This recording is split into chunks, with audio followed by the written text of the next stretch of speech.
Hi, I'm Kraig. I'm the Artistic Director here at the Puppetry Arts Institute in Independence, Missouri. I'm going to take you on a tour of our main museum here, which is the Hazelle Rollins Puppet Museum.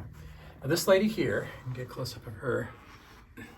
Her name is Hazelle Rollins, and she worked at the Nelson Art Gallery in Kansas City in the 1930s. She made puppets, and they said, oh, these are really, really cool. You should make some more. So she started making puppets for more and more kids. And then somebody said, why don't you show these in New York? So over on this wall here, she went to a toy exhibit in New York City, and they said, you should make these. So she came back to Kansas City. This is during the 1930s, during the Depression, a woman, and she started a puppet factory in Kansas City. And she had the largest toy puppet factory in the entire world here in Kansas City from the 1930s to the 1980s. She made millions and millions and millions of puppets.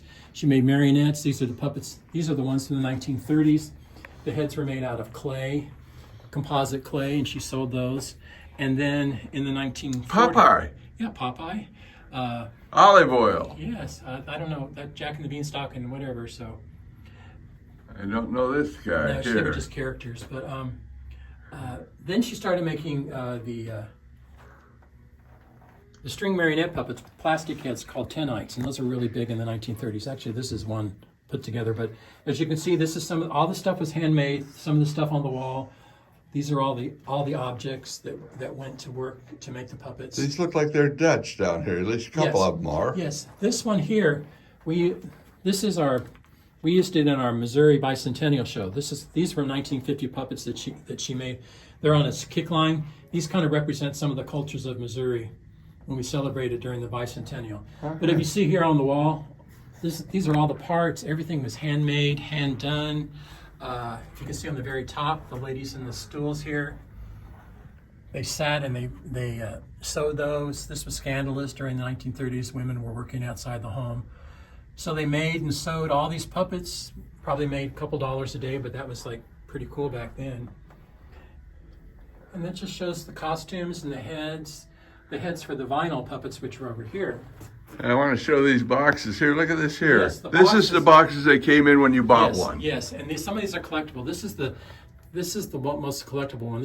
It's beautiful. It's very, very Art Deco, you know.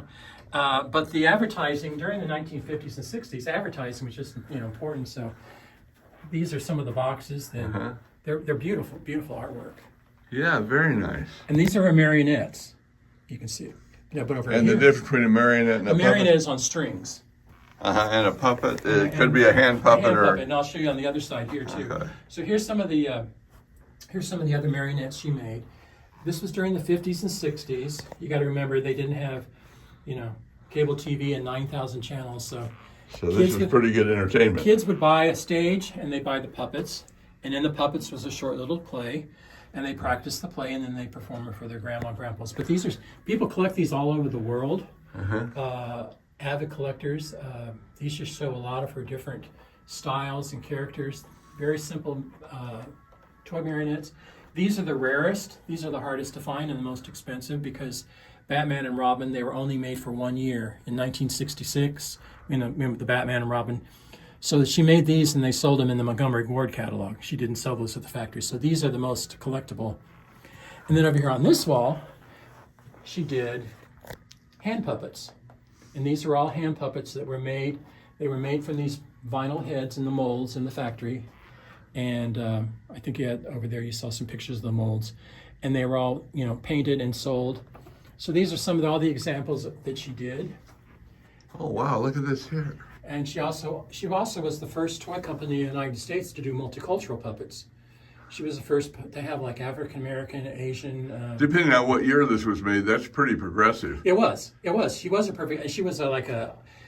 progressive, independent, unique woman. In all of my history studies, it's the erasure of Black history is whatever they say endemic. It's everywhere. Come over here for a second. You can see these were in the 1940s. These are African Americans. That is amazing that she was making these in the 40s.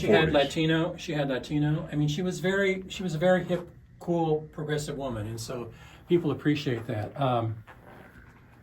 Also over here what I was going to say about these, amazing. for this place here, when the company went out of business in the 80s, no one could buy it, so we had millions and millions of these puppet heads left. So we have all these stored in an underground storage unit, and for the past 20 years, people can come pick one of the unpainted 1950s puppet heads, paint it, get a costume, do a show, and then they have their own hand puppet and their own piece of Kansas City history. So I want to see these other puppets over here now. I haven't seen these. And these are kind of hand puppets with legs. Uh-huh.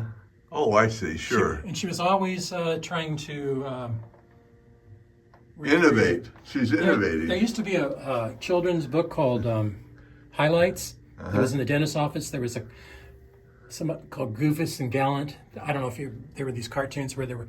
Anyway, I do recall them. One made They mistake. had these on TV. Yeah, and they had these guys on TV. And so she made those. Doing cartoons with these puppets. She would also be very inventive too, because she could take. It was about making money.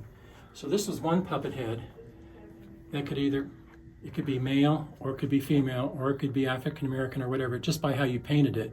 And that's what's interesting when we have the kids come paint. Oh, these are the same same head. See, it's the flat top. It's just painted differently. Now, you could have a Caucasian boy, African American. You could have a witch. You could have a girl. But she, just how you use that. She also. Are you familiar with the Beverly Hillbillies? I've got my Jed Clampett figurine on my right over here, souvenir wall. She was good friends with a man named Paul Henning, who lived here in Independence. He created the Beverly Hillbillies, and he had her commission a set of these marionettes to look just like the Clampetts. And somewhere out there's an episode of Ellie Mae Clampett. Do you have these? Do you have these marionettes? No, these are like in a Smithsonian. Yeah, those are amazing. But somewhere there is a video out there of one of the Beverly Hillbillies where Ellie Mae, the character, and she's out and back doing a puppet show for her critters. So Hazelle made those for them. This was interesting too. This was a puppet head that she made for an ogre. An ogre like a ugly like Shrek type. This was back before Shrek.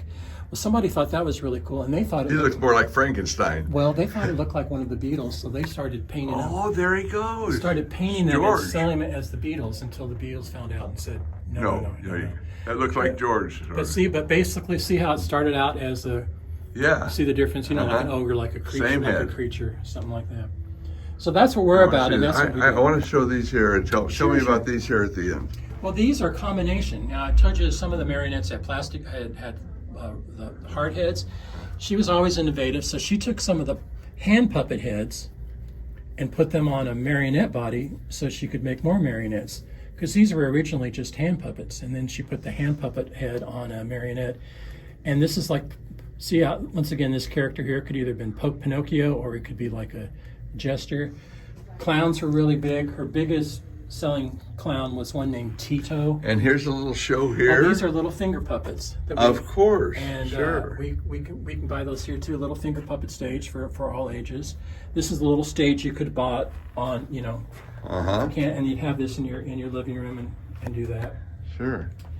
I went to a church down in Pittsburgh, and they have a little stage up on the stage, and they have a children's sermon every Sunday, and they do a little puppet show. Church puppetry was really big in the 80s. But if you look at these, they're really, really cool. These I like this one here. This reminds me of my dad. This is like, 19 World War II soldier. Was your dad a sailor? Yeah, he was in the Navy. But I just like this. And she is just a little bit racier, Yeah. And then we have the almost witch. a Mae West. This is very all-American 1950s baseball, apple pie, Sure. And then, of course, there was during the 50s, there was the cowgirl and, the Davy Crockett. Once again, here's an African-American. It's like a Wild Bill Hickok. Absolutely. That's Custer. And that looks like Custer to me. Okay. This guy you're right here. You're right. And see, whatever kid you are, and then that could be cowboy, and that's the prince, and over there in the corner is the princess. All the classic. This is kind of neat. The devil. We have devil heads too, but we don't put them out very often because sometimes we have very conservative groups come in who they don't like it. No, it's like, well, I call it a character. It's a character. That's right. Or it's a fawn, and so that's kind of what we're about at the Puppetry Arts Institute, and That's Wow. that's what we do. Is we get Well, this is a wonderful room. Thank you very much for showing it to me. Come visit us. Okay. Okay. Yo, and Thank you. hey, thank you very much. This is really very nice. I like it. I really like it.